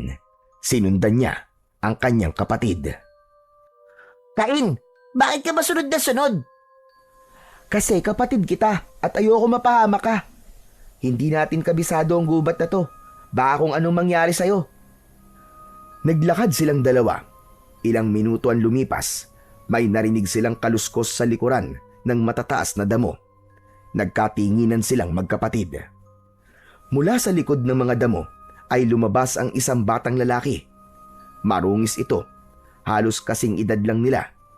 Nanginginig ang bata habang naglalakad. Hawak nito ang tiyan na parang may sugat. Uy, bata! Okay ka lang ba? Dahan-dahang lumingon ang bata. Nanlaki ang mga mata ng kambal sa kanilang nakita. Ang bata, unti-unting nagbago ng anyo. Ang kanyang balat ay umitim at ang kanyang mga mata ay naging kulay pula. Lumitaw ang matatalas nitong mga ngipin at matutulis na pangil. Hala! Aswang yan! Bumilis ang tibok ng puso ni Abel. Uminit bigla ang kanyang ulo pagkakita sa aswang. Agad na lumabas ang apoy sa kamay niya. Itinutok ito sa bata. Ang bata, bagamat nasaan yung aswang ng mga oras na yon, ay hindi naman umaatake. Nakatitig lang ito sa kanila. Sandali lang, Abel! Sandali! Wag! Aswang yan, Cain! Hindi mo ba nakikita ang itsura niya? Baka saktan tayo niyan! Hindi, teka lang. Hindi naman niya tayo sinasaktan eh. Tignan mo. Natatakot siya oh. Natatakot? O ngayon, porke ba natatakot na siya? Hahayaan na lang natin siya? Nakita mo naman di ba kung paano siya nagbago ng anyo? Kung hindi natin siya uunahan, baka bigla niya tayong kagatin o atakihin. Alam ko yun. Pero pakiramdaman mo. Mukhang hindi naman siya ganun eh. Teka lang, kanina pa ako nakakalata sa'yo ah. Ipinagtatanggol mo ba ang batang aswang na yan? Kailan ka pa naging tagapagtanggol ng mga aswang ha? Nakalimutan mo na ba ang ginawa nila sa pamilya natin? Biglang natahimik si Cain. Nanginig ang kanyang kamay. Nakatitig pa rin sa kanila ang aswang. Ang anyo nito ay nananatiling malahalimaw pero wala naman itong ginagawa. Tumabi ka! Tatapusin ko na to! Akong bahala! Hindi, tumigil ka, Abel! Tama na yan! Iniharang ni Cain ang kanyang katawan sa pagitan ni Abel at ng batang aswang. Desidido siyang protektahan ang nilalang na yon. Naramdaman niya kasing may kakaiba sa bata. Hindi siya nakaramdam ng panganib sa katauhan nito. Umalis ka dyan, Cain! Huwag mong harangan ang apoy ko! Papatayin ko yung aswang na yan! Tama na, Abel! Ano ba? Hindi tayo sinalay para pumatay ng mga tao o nilalang na wala namang ginagawang masama sa atin. Hindi ganito ang itinuro sa atin ni Lolo Arman. Saka isa pa, hindi naman lahat ng aswang ay masasama eh. Tulad ng tao, posibleng meron ding mababait at merong masasama. At yung bata na yan, hindi siya masamang aswang. Maniwala ka sa akin. Napuno ng tensyon ang pagitan nila. Nakataas pa rin ang mga kamay niya. Parehong may apoy. At talagang pipigilan mo pa ako ah. Oo, hindi ako aalis dito. Mahina ka. Duwag. Lagi ka na nagpapatalo sa awa mo. Hindi ka talaga bagay sa ganitong laban. Kung pagiging mahina ang tumangging pumatay, kung duwag ang tawag mo sa mga marunong magpigil, di oo. Mahina na ako kung mahina. Duwag ako, oo. Pero hindi ako papayag na ikaw ang maging halimaw. Hindi mo naiintindihan eh. Kailangan natin gawin to. Ginulo ng mga katulad niya ang buhay natin. Pagkakataon na natin para makaganti. Gante, Abel? Gante? Kung papatayin mo ang batang aswang na yan na wala namang ginagawang masama, ano ang magiging kaibahan mo sa kanila? Isa ka ring aswang. Masahol ka pa. Tahimik si Abel. Tumutulo ang pawis sa kanyang noo. Mahigpit ang pagkakakuyom ng kanyang kamay. Nanginginig. Nandun pa rin ang apoy. Bahagya lang kumalma, pero hindi pa rin nawawala. Sige, kung talagang gusto mo siya saktan, saktan mo na rin ako. Sige na, tumira ka na. Hindi ako lalaban sa iyo, Abel. Kung papatayin mo ako, hindi ako babawi. Inagat ni Abel ang kanyang labi. Namilog ang kanyang mga mata. Ang apoy sa kanyang kamay ay mas lalong nag-alab. Halos sumasabog na. Ngunit makalipas lamang ang ilang sandali. Unti-unti ang ningas ay naglaho. Bumuntong hininga si Abel. Umurong ng isang hakbang. Sige na. Panalo ka na. Pero kung pipiliin mong kampiyan ng halimaw na yan, mabuti pang maghiwalay na tayo. Huwag ka nang lumapit sa akin ha. Hindi na kita kailangan. Abel! Hindi ko na kaya. Ayoko nang palaging pinipigil. Ayoko nang palaging tinuturuan ng tamang gawin. Alam ko na kung anong tama para sa akin. At yun na yung hanapin si nanay. Kahit anong mangyari. Kahit mag-isa ako. Tumalikod si Abel. Naglakad palayo sa kanya at hindi na lumingon. Sa kanyang likod, nakatayo si Cain. Tahimik, tulala, at parang unti-unting nadudurog ang puso. Biglang gumalaw ang batang aswang. Parang nahihirapan at namimilipit ito sa kanyang sugat. Halatang pinilit lamang nitong maging matapang at matatag sa harap nila upang ipakita na handa nitong ipagtanggol ang kanyang sarili. Pero nang sila na lang ni Cain ang naroon, lantad na ang kahinaan nito. Lumapit si Cain. Dahan-dahan. Huwag kang matakot. Hindi kita sasaktan, bata. Napaatras ang bata. Lumayo. Mailap siya. Nasa mata nito ang takot at pagkalito. Umupo si Cain sa lupa at inilapat ang likod sa katawan ng puno. Sa kamarahang nagsalita. Bata, hindi ako kaaway. Gusto kitang tulungan. Napatitig sandali sa kanya ang batang aswang. Ilang sandali pa, dahan-dahan na itong lumapit sa kanya. At nang makalapit ng bahagya, sumandal din ito sa punong katabi ng bata at huminga ito ng malalim. Gusto mo bang gamutin ko ang sugat mo? Tumango ang bata. Nagbago na ang anyo nito nang lingunin ni Cain. Hindi na ito mukhang halimaw. Agad siyang naghanap ng anumang halamang gamot sa paligid at nang makahanap, pinitpit niya ito gamit ang isang bato at dahan-dahang nilapat sa sugat ng bata. Sandali lang ha. Tiisin mo. Medyo mahapdi kasi ito eh. Napangiwi ang batang aswang pero hindi ito umatras. Parang naramdaman itong hindi siya pababayaan ng batang lalaki sa harap niya. Ilang saglit lang ay narinig ni Cain ang isang pamilyar na tinig. Cain! Abel! Nasaan kayo? Lolo! Nandito po ako! Ilang saglit pa ay lumitaw si Lolo Arman. Nanlaki ang mga mata niya nang makita ang sugatang bata na halos nakadikit na kay Cain. Oh, ano nangyari dito? Sino ang batang yan? Hindi ko po siya kilala, Lolo eh. Pero natagpuan po namin siya ni Abel na sugatan. Lumapit ang matanda at sinuri ang sugat ng bata. Inilabas nito ang sisidlang may langis. Ibinuhos niya ito sa mga sugat. Mabisa ito. Panlinis ng iyong sugat. Sandali. Nasaan nga pala si Abel? Lo, umalis po siya eh. Sinabi niya po na hahanapin niya na raw po si nanay. Nang mag-isa?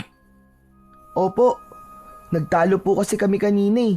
Hindi po niya nagustuhan na kinontra ko po siya. Hindi! Hindi ngayon ang panahon para mag-away kayo. Tsaka hindi pa ito ang tamang oras para sumugod sa pugad nila. Hindi niya alam kung ano ang papasukin niya. Ayaw po niyang makinig sa akin, Lo eh. Wala na daw po makakapigil sa kanya. Ay nako! Bakit niya naisip yun? Alam ba niya kung saan nahanapin ang nanay niyo? Saka hindi niya kilala kung sino-sino ang makakaharap niya doon. Malulupit sila. Wala silang awa. Masasaktan ang kapatid mo sa ginawa niya. Ano pong gagawin natin, Lo? Hindi ko rin naman po alam kung saan po siya pupunta. Biglang kinalabit ng batang aswang si Cain at paulit-ulit na itinuro ang kanyang sarili. Hindi naman ito maunawaan ni Cain. Ano yun? Alam mo kung saan siya pupunta? Tumango ang bata. Tumingin ito kay Cain sa kamarahang nagsalita sa pabulong na tinig. Doon ako nakatira. Doon ako galing. Alam ko kung saan ang pugad ng mga aswang. Alam ko ang daan. Teka, nakakapagsalita ka pala eh. Oo, pasensya na kung di ka agad ako nagsalita kanina ah. Di ko kasi alam kung anong sasabihin ko eh. Naunahan kasi ako ng takot sa inyo. Totoo ba lahat ng sinasabi mo? Kung totoo, ibig sabihin, kaya mo kaming dalhin doon? Oo, kaya ko kayong samahan doon. Dali lang. Mapagkakatiwalaan ka bang talaga? Baka naman patibong lang ito. Baka nilalapit mo lang kami sa panganib. Baka gusto mo lang kaming iligaw para abangan ng mga kasama mo at patayin. Tahimik ang batang aswang. Yumuko ito at sa kamarahang umiling. Kung wala ho kayong tiwala sa akin, ayos lang po. Naiintindihan ko po. Hindi ko po kayo pipilitin. Hindi ko lang kasi maintindihan.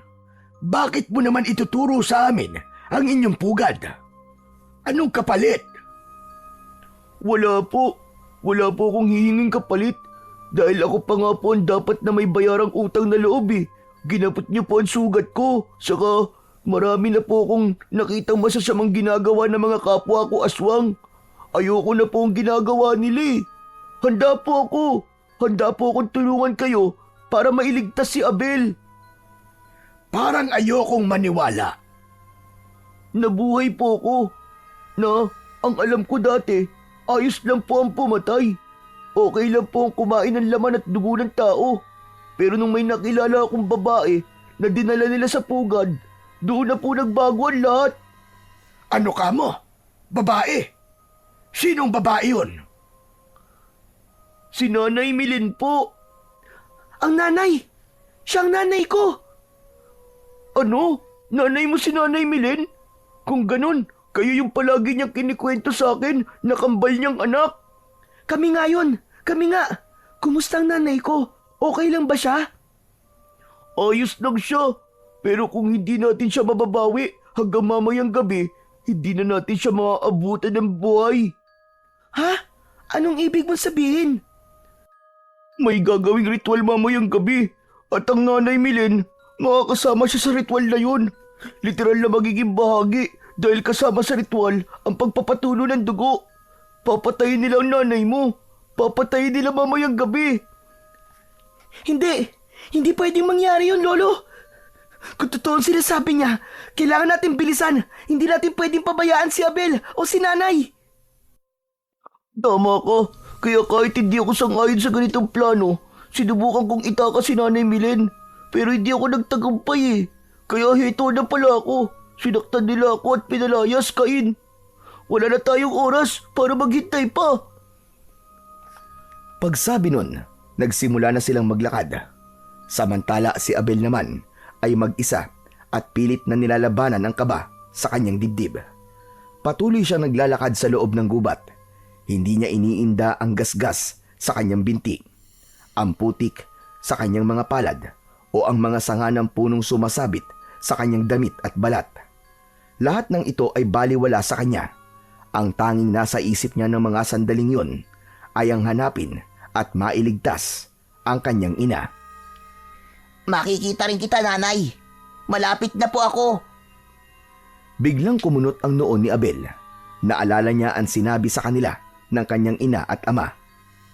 Sa oras ng pangangailangan, silang dalawa ang dapat na magkampihan. Hindi naman po ako yung may kasalanan eh.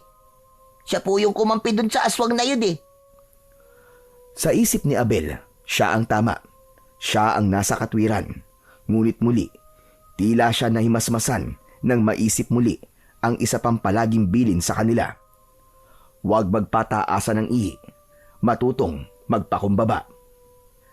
Mali ba ako, nay? Panay ang tanong niya, maski walang sumasagot. Nagpatuloy siya sa paglalakad. Makalipas ang halos isang oras pa, napansin niyang tila paggabi na. At sa may bandang unahan niya, may nakita siyang mga liwanag. Dahan-dahan siyang lumapit. Sa harap niya, may nakita siyang isang maliit na baryo na tila ba nakatago sa gitna ng kagubatan. May mga nakita siyang mga kubo at tao sa paligid. Agad siyang pumwesto sa likod ng puno. Maingat na sumilip. Una niyang napansin ang isang malaking siga sa gitna ng mga kabahayan. Sa tabi nito ay may mga nakatayong poste at doon niya nakita ang nanay niya na si Aling Milen. Nakapiring ang kanyang mga mata. Nakatali ang mga kamay at paa sa poste. Sa tabi nito ay may 3 pang taong nakatali rin. Isang matandang lalaki, isang dalaga at isang bata. Lahat sila ay sugatan at tila pagod na pagod. Napakapit si Abel sa katawan ng puno. Ang nanay ko! Si nanay! Pinilit niyang hindi umiyak. Alam niyang hindi yun ang tamang oras para makaramdam ng lungkot. Ngunit hindi niya rin naiwasang madurog ang puso sa tagpong kanyang nasaksihan. Nagmasid siyang muli sa isang banda ng baryo. Nakita niya ang ilang mga taong naroroon. Hindi sila normal. Mapupula ang kanilang mga mata. Ang iba ay sobrang payat at marurumi. Parang may pinaghahandaan sila. May mga inaayos na mga malalaking palayok, mga lamesang mahahaba at iba pang dekorasyon. Naramdaman niya kagad na may masamang binabalak ang mga ito. Napakagat siya sa kanyang mga labi. Gusto niya nang sumugod. Gusto niyang sunugin ang buong baryo na alam niyang baryo ng mga aswang. Pero alam niyang hindi yun madali. Mag-isa lamang siya. Hindi niya alam kung ilan ang kalaban at alam niyang ang anumang gagawin niyang hakbang ay maaaring makasama sa kanyang ina. Mali nga ako. Tama si Cain. Tama si Lolo. Pero kung hindi ako gagalaw, baka mahuli na ang lahat. Napapikit siya. Galit at takot ang nararamdaman niya. Muli siyang napatingin sa kanyang ina. Nakita niyang may isang matandang aswang na lumapit kay Nanay Milen. Hinaplos nito ang pisngi ng kanyang ina at saka ngumisi. Nanindig ang balahibo ng bata nang makita yon. Iniligtas po kita, Nay. Hintayin mo ako. Papunta na ako dyan. Ngunit bago pa siya makagalaw, isang matangkad at payat na aswang ang biglang sumulpot mula sa kanyang likuran. Hinablot siya nito sa batok at ibinalibag sa lupa. Nagulat si Abel. Napasigaw siya at agad na bumangon. Sinubukan niyang maglabas ng apoy mula sa kanyang mga kamay. Tinunog niya ang aswang na yon. Ngunit dahil sa ginawa niya, natawag nito ang halos lahat ng atensyon ng lahat ng aswang na naroroon. Hindi niya nakaya ang lakas ng kanilang puwersa. Bago pa siya makalaban, naramdaman niya ang matatalim na kamay na pumulupot sa kanyang mga braso at binti. Itinali ang kanyang mga kamay at paa. Dinala siya sa gitna ng bulwagan kung saan naroon din ang kanyang ina. nilagyan ng piring ang kanyang mga mata. Nay! Anak! Abel, ikaw ba yan? Opo, Nay. Nandito po ako para iligtas ka sana pero natalo po ako. Pasensya na po, Nay. Bakit anak?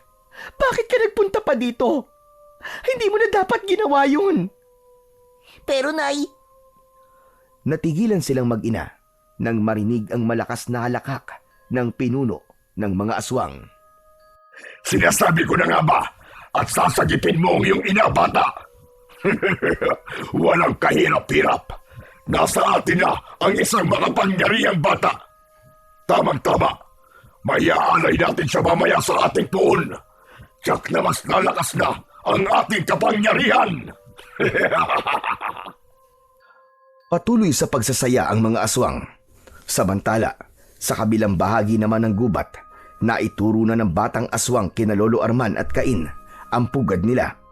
Nagkubli sila sa mataas na damuhan habang pinagmamasdan ang paligid. Lolo Arman, ayun po sila. Nakita ko po si Abel. Tinali siya. Si nanay din. Ano gagawin po natin? Mag-iisip ako. Hindi tayo pwedeng kumilos ng padalos-dalos. Napakarami nila dito. Cain, Lolo, pasensya na po pero hanggang dito na lang po ako. Ha? Abay, bakit naman? Hindi ko kayang lumaban sa mga kasamahan ko. Hindi ko rin kayang traidorin sila. Ayoko madumihan ang mga kamay ko sa dugo ng kapwa ko aswang. Naiintindihan ko. Salamat sa tulong mo, bata. Nagpaalam na ang batang aswang at tuluyang naglaho sa madilim na bahagi ng kagubatan. Habang nagkukubli si Cain, ay lumikha siya ng isang kalasag gamit ang tubig. Binalot niya ang kanilang paligid upang hindi sila makita ng mga kalaban. Sa gitna ng bulwagan, napansin ni Cain ang isang malaking kawa na kumukulo. Lolo, Itinaas ni Cain ang kanyang mga kamay. Pinakiramdaman niya ang tubig sa kawa. Unti-unti, kinontrol niya ito. Dahan-dahan yung umangat at gumapang sa sahig. Paunti-unti, umabot ito sa katawan ni Abel. Nagulat si Abel sa mainit-init na tubig na gumagapang sa kanyang balat. Hindi naman siya napaso o nasaktan. Umakyat ito hanggang sa kanyang mga mata at marahang inalis ang telang nakatakip dito. Kinurap-kurap niya ang kanyang mga mata. Nang luminaw ang kanyang paningin, agad niyang naramdaman ang presensya ni Cain sa hindi kalayuan. Cain, nandito ka! ano yun anak? Nandito si Cain? Nay, wag po kayong maingay. Nandito na po sila, Lolo. Ililigtas mo din na tayo. Tahimik si Aling Milen, ngunit habang nakapiring ang kanyang mga mata, hindi niya naiwasang mapaiyak. Tumulo ang luwa sa kanyang mga mata, dala ng kanyang labis na pangungulila sa mga ito. Samantala, kinausap naman ni Cain ang kanyang lolo. Lolo, kayo na po ang bahala kay nanay. Kami na po ang bahala sa mga aswang. Sige, gawin niyo ang lahat para matapos na ang kasamaan ng mga yan. Opo, Lolo. Samantala, sinubukan ni Abel na muling gamitin ang apoy upang sunugin ang tali. Ngunit hindi ito nasusunog. Tila may orasyon o mahikang bumabalot dito. Lolo, mukhang di kaya ni Abel. Hindi umuubra ang apoy niya. Ako na ang bahala. Umusal ng dasal si Lolo Arman. Ilang segundo lang ang lumipas, biglang umapoy ang tali. Kumalat ang apoy at kusang nalaglag ang tali mula sa katawan ni Abel. Agad namang kinalagan na rin ni Abel ang kanyang ina. Ngunit hindi sapat ang oras para maalis niya yun.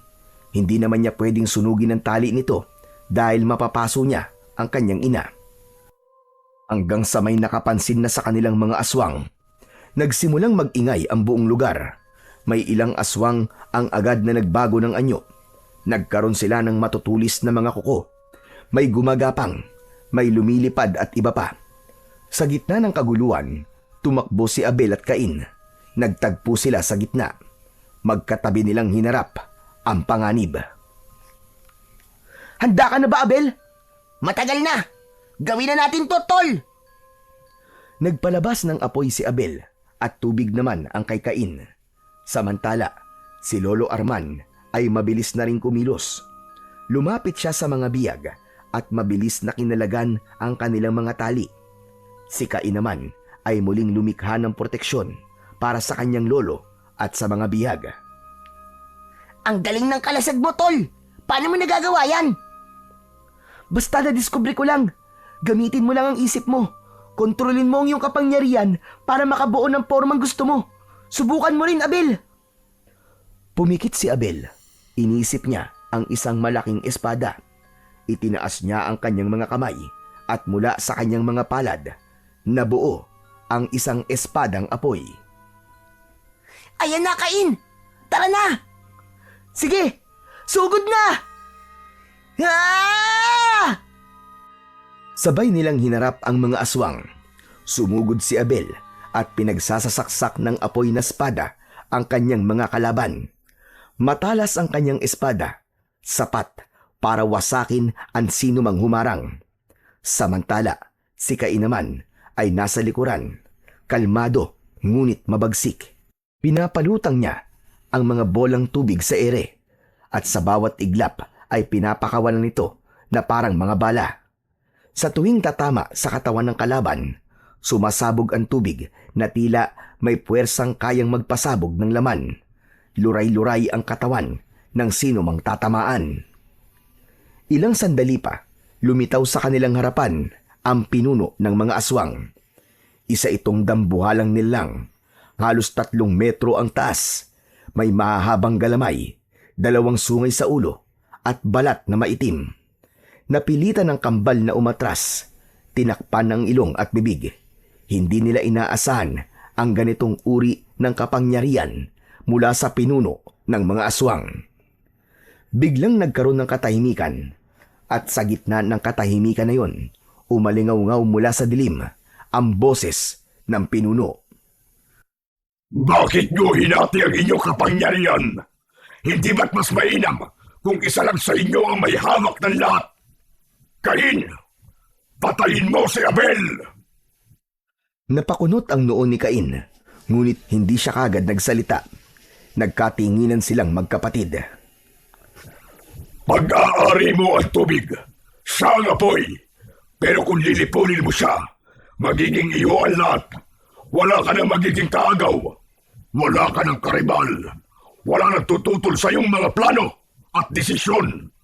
Kaya patayin mo na siya para lalong lumakas ang kapangyarihan mo. Cain, huwag kang makinig sa kanya! Isa lang sa inyo ang pwedeng manatili. Yan ang tadhana ng kapangyarihan. Magdesisyon ka na. Patayin mo na siya ngayon at magiging Diyos ka sa mga nilalang na nandito. Walang sino man ang kayang humadlang sa iyo. Natahimik si Cain, napapikit. Mabilis ang pintig ng kanyang puso. Sa kabila ng lahat, isang bagay lang ang malinaw sa kanya.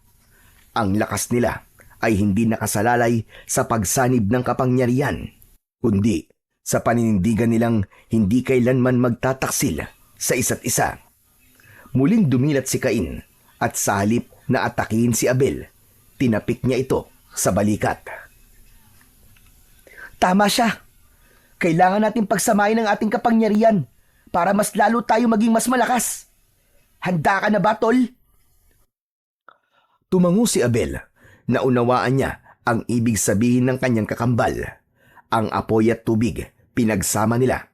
At tulad sa kanilang pagsasanay, perpekto silang nakagawa ng singaw o usok. Umikot ito at humalo sa usok na likha ng kanilang kalaban. Narinig nila ang malalakas na sigawan at iyakan. Maya-maya pa, umalingasaw ang amoy ng tila na susunog na katawan. Masangsang, mabaho, tulad ng amoy ng asupre o bulok na itlog. Muntik pang maduwal si Abel sa bagsik ng amoy. Unti-unti, lumilinaw na ang paligid nang nabawasan na ang usok. Doon nakita ng dalawa ang kalunos-lunos na nangyari sa mga aswang. Unti-unti ngang nalusaw ang kanilang laman. Ang iba naman ay nagtangkapang tumakbo, ngunit hinahabol sila ng usok. Walang nagawa ang lahat. Kahit ang pinuno ng mga aswang ay unti-unti na ring nangihina. Nagsimulang matunaw ang kanyang muka. Ang kanyang mga galamay ay biglang nagliyaban. Nagsisisigaw ito habang namimilipit sa sakit.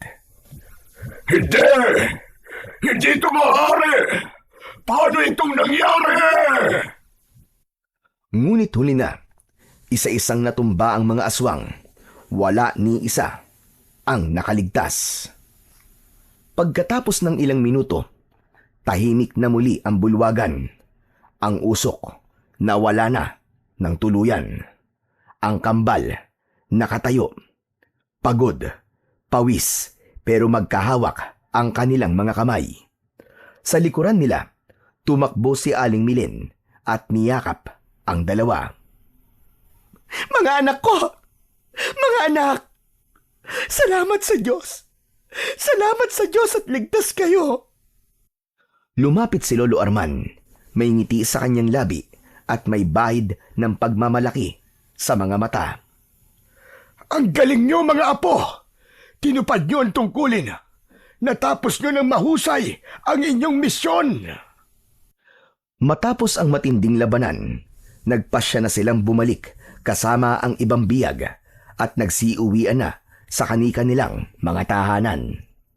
Pagkatapos nun, namuhay na ng normal ang pamilya. Hindi nila isinapubliko ang nangyari. Walang nakaalam ng kanilang naging tagumpay sa naging laban nila kontra sa mga aswang. Nanatiling sikreto ang dahilan kung bakit tuluyan ang naglaho ang banta ng mga aswang sa kanilang baryo. Halos 3 buwan bago napansin ng mga tao na wala nang sumusugod at nambibiktimang mga aswang.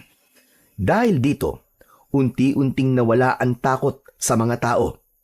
Muling naging normal ang kanilang pamumuhay. Kaya na nilang lumabas sa gabi. Wala nang natutulog na may itak na katabi. Wala na silang naririnig na mga nakakatakot na tunog. Ang mga tao, unti-unting naniwala na wala na ang mga aswang. Ngunit sa kabila ng katahimikan, alam ng kambal na hindi doon nagtatapos ang kanilang tungkulin. Kaya't patuloy silang nagsanay, patuloy na nagpakabiyasa sa kanilang kakayahan. Sa tulong ni Lolo Arman, nagsanay sila halos araw-araw sa sagradong lugar na pagmamay-ari ng diwatang may 2 ulo. Patuloy silang nagsusumikap upang sa oras na muling bumalik ang kadiliman, madali na lamang para sa kanila na maapula ang apoy ng kasamaan. Hindi sila papayag na matinag. Mananatili silang magkakampi, magkasangga sa kahit na anong laban. Dahil alam nila, sila ang kambal na biniyayaan ng mutya ng apoy at tubig. Sila ang tagapangalaga. Sila ang tagapagtanggol. So yun mga idol, sana po ay nagustuhan nyo ang ating kwento para sa araw na to. Ngayon naman po, ay dumako na po tayo sa inyong pinaka-nire-request at pinaka-hinihintay na shoutout portion. Pasensya na po pala sa mga hindi po masa-shoutout ngayon. Pero pipilitin ko po na sa mga susunod na kwento ay maibibigay ko na po ang inyong request na shoutout. Ano pa pong hinihintay natin? Heto na po. Shoutout po, Rosely Peñar. Shoutout po, Luz Rivera. Shoutout po, Hilario Patra Jasmine. Shoutout po, Cartagena Wilma. Shoutout po, Rodagar Bida. Shoutout po, Myla Pateño. Shoutout po, Beverly Carbajosa. Shoutout po, Che Jane Gregorio. Shoutout po, Rowena Sabido. Shoutout po, Helda Indermor. Shoutout po, Arnold Ginocor. Shoutout po, Evelyn Reyes. Shoutout po, Indong L2Z. Shoutout po, Habulin. Shoutout po at maraming salamat, Janet Cisneros. Shoutout po, Shirley Napicol. Shoutout po, Mylene Legson. Shoutout po, kay Lilian Forbes. Shoutout po, Angela Obaldo. Shoutout po, Rona Galyado. Shoutout po, Jepoy Adornado. Shoutout po, kay Eldrian Ocon. Shoutout po, Alma Naong. Shoutout po, kay Nieves Genanda. Shoutout po, kay Marjorie Vicente. Shoutout po, kay Rowela Monares. Shoutout po, kay Ami Bonga. Shoutout po, kay Roda Garbida 9853. Shoutout po, Cynthia Belarmino. Shoutout po, kay Rosana Condesa. Shoutout po, kay Ronald Basingil. At shoutout po, Bogang Poras. Muli po, maraming salamat po sa inyong walang sawang suporta at pakikinig ng mga kwentong aswang at katatakutan sa aking munting channel na The Voice Addict at Apong Isaac. Hanggang sa susunod pa pong kwento na magpapatindig ng inyong mga balahibo mula sa mundo ng kababalaghan.